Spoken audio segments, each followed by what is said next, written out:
Àdúrà Ọ̀rúnmìlà. Ọ̀rúnmìlà, ẹlẹ́rìí ìpín, ibì kejì Olódùmarè.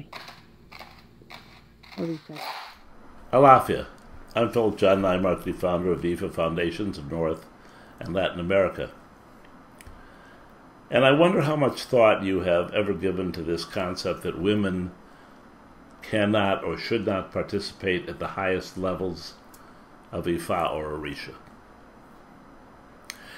For years it was very easy to say or to identify the reasons why this was taught, the reasons why this was accepted as the truth.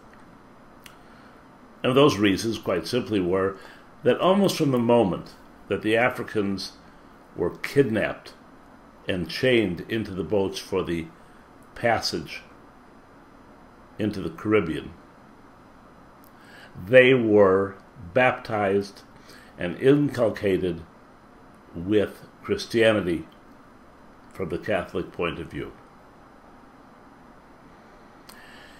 And you could say that that meshed rather conveniently with the Spanish, because that was who their slaveholders were, worldview that women were indeed lovely but second-class citizens. As the years went by and I traveled more and more throughout the world, I remember several specific occasions where I was struck by the acceptance of this concept that somehow women were not capable or allowed to participate at the highest levels. I remember going with Vassa into the original ghetto in Venice, where the word ghetto, when the Jews were locked into certain areas by the Nazis,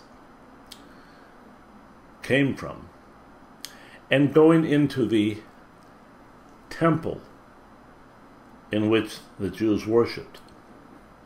I had never been in a temple that was like cut out of time, because this was untouched since the 1930s. And when you went inside, you noticed that on the second floor there were these screens with small scroll work cut into them, and they covered the entire second floor balcony. And I asked what was the purpose of that, and I was told, well, that's where the women sat, because the women couldn't even be present. They had to be hidden behind these. Similarities exist in the Muslim world and in certainly the Catholic world, where the segregation of women from men in a spiritual sense is profound. But Ifa is an 8,000-year-old philosophy that wasn't burdened by these concepts.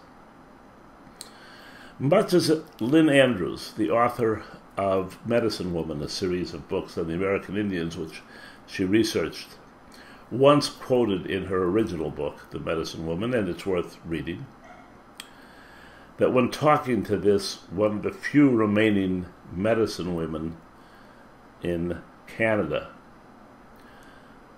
a wizened, old, shamanic woman, she asked, where did this separation between men and women come from? And what was the cause and what was the result? And the answer was, from this woman, that from the beginning of time, men and women, medicine men and medicine women, had worked together, had each lent their own energy and their own talents and abilities to accomplishing whatever the spiritual goal was. But that at some time in the past, the men had separated from the women. And it was at that time, according to her, that the world flew off its axis, meaning that the harmony and the way that it worked and was supposed to work no longer existed. It struck me there, and it struck me in Venice, and it has struck me certainly throughout the United States and Egypt and Italy and all kinds of, European and African and Asian countries, that this separation has been not only incorrect, but terribly devastating and destructive, not only to the philosophy which preaches it, but to the entire world, which is in desperate need of the strong feminine energy combining with the strong male energy to make a whole, to make available the full spectrum of their talents and energies and matrices in accomplishing that which needs to be accomplished. Today, women, particularly in the West, seek, quote, equality in every area except spirituality. They have shattered the glass ceiling in the business world. They have been assertive and aggressive in all of the Western modalities, making money, making decisions, etc., etc., etc. But somehow when it comes to the most basic concept of using their powerful feminine energy in conjunction, not in opposition or in conflict or in a contest, with strong male spiritual energy, it doesn't occur to them. And as far as I can see, tragically, the only people, the only philosophy continuing to teach this is Ifa. Ifa has initiated women as Ifa priests for 8,000 years. The fact that it didn't happen for 150 years to the slaves that were brought into the Caribbean did not change the philosophy in Africa. It changed the philosophy in the Caribbean. And the results have been an unbalanced philosophy that has taken a bit from here and a bit from there, and a truth from here and then all over. Inconsistent.